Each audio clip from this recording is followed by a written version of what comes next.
कोलकाता के RG Kar medical college अस्पताल में 31 साल की महिला डॉक्टर के साथ जिस तरह से रेप की वारदात को अंजाम दिया गया, फिर हत्याकांड को अंजाम दिया गया, उसे लेकर एक के बाद एक कई बड़े खुलासे अब तक हो चुके हैं, लेकिन बहुत से ऐसे खुलासे हैं जो अब भी होने बाकी हैं। बहरहाल आरोपी संजय रॉय ने जिस तरह से पॉलीग्राफ टेस्ट यहां पर दिया और उस दौरान कुछ बातें भी निकलकर सामने आई हैं, वो आपको यहां पर बताते हैं। घिनौना सच, उसकी सोच यहां पर किस तरह से सामने आई, देखिए। लाई डिटेक्टर टेस्ट के दौरान संजय रॉय ने सीबीआई को बताया कि अपराध से यानी कि इस वारदात को अंजाम देने से कुछ घंटे पहले वो अपने दोस्त के साथ रेड लाइट एरिया में गया था।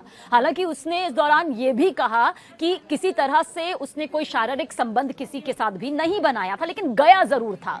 मीडिया रिपोर्ट्स यहां पर सामने आई हैं जिसके मुताबिक आरोपी संजय रॉय ने सड़क पर एक महिला के साथ छेड़खानी करने की बात कबूली भी है, यानी उसने कहा कि उसने एक महिला को रास्ते पर देखा और उसके साथ छेड़खानी उसने की है।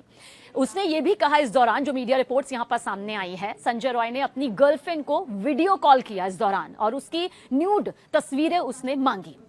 सोचिए अपनी सोच को किस तरह से वो इस टेस्ट के दौरान खुद ही कबूल करता नजर आया। घटना की रात यानी कि जब वारदात को अंजाम दिया गया, संजय रॉय ने अपने दोस्त के साथ जमकर शराब भी पी। बाद में वो रेड लाइट एरिया के लिए निकल गया।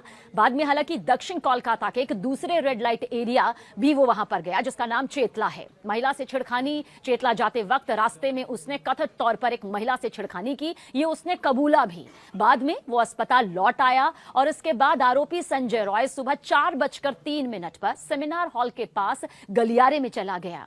देखिए जो रिपोर्ट सामने आई है उसमें यह भी कहा जा रहा है कि महिला के साथ कथित तौर पर उसने रेप की वारदात को अंजाम दिया और फिर उसकी हत्या की, जिसके बाद वो अपने दोस्त अनुपम दत्ता के घर गया जो एक पुलिस अधिकारी है और वो भी इस वक्त शक के घेरे में है, सवालों के घेरे में है।